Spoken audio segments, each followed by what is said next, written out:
I feel like I haven't made a video in ages, but really I've just been busy. I've been to PyCon recently.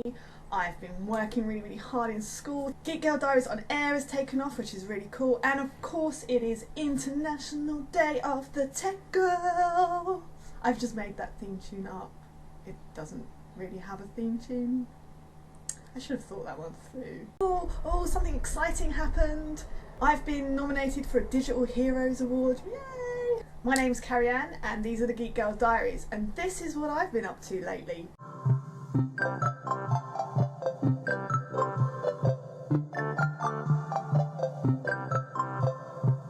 The UN have decided that it's really important that we recognise the fact that girls across the world, in third world countries and even in Western society, are lagging behind a little bit in terms of education and jobs. So I think it's really important that everybody gets a good education, even girls.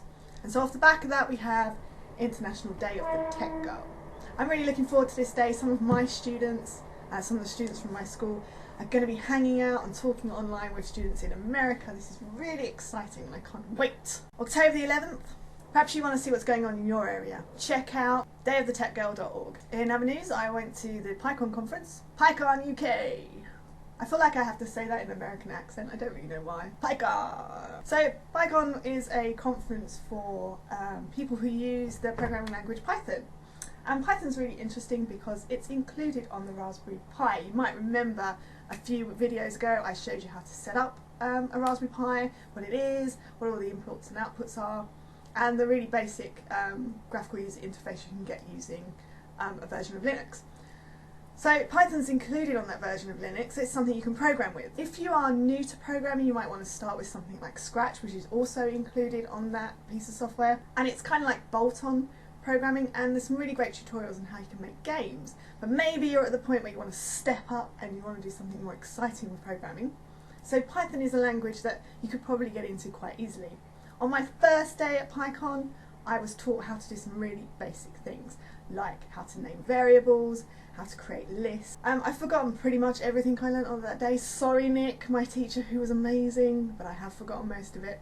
There are lots of really good websites to help you learn how to program in Python, and I've been looking at a few of them lately and they are epic. I was even given a book, my first Python programming book.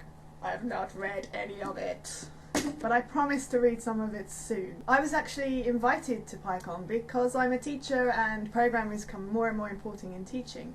But I don't really come from a programming background. I don't actually know how to program, even though I know how to do lots of things with scripts and web design and in my teaching using technology and gadgets, but I don't actually know how to program. So I was invited along to PyCon to give a kind of teacher's perspective on what we want from a community like the Python community and from a programming language. On the second day I ran a session for developers and teachers. We got together in a room, we had some fun with post-it notes, and we laid out kind of areas that were an issue in terms of for teachers, from a developer point of view and from students' point of view. I mean, what do developers think that students should be learning? What do teachers think students should be learning? What do developers think teachers need to know in order to teach students? These are really serious issues at the moment in IT education.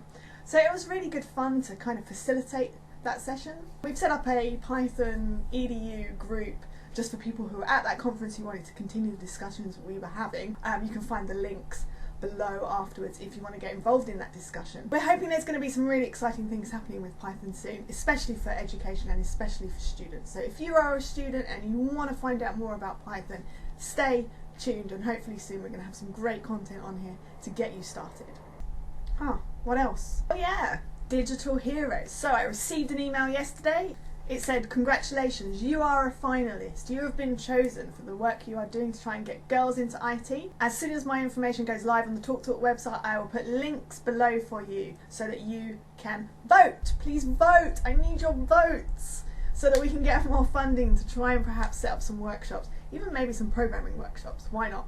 So that's it really. That's what I've been doing over the last few weeks. I've been really busy. I'm sorry I've not made some really good content for this channel, but I'm back on board and I will see what I can do. So take care, and remember, I'm just a mouse click away. Bye!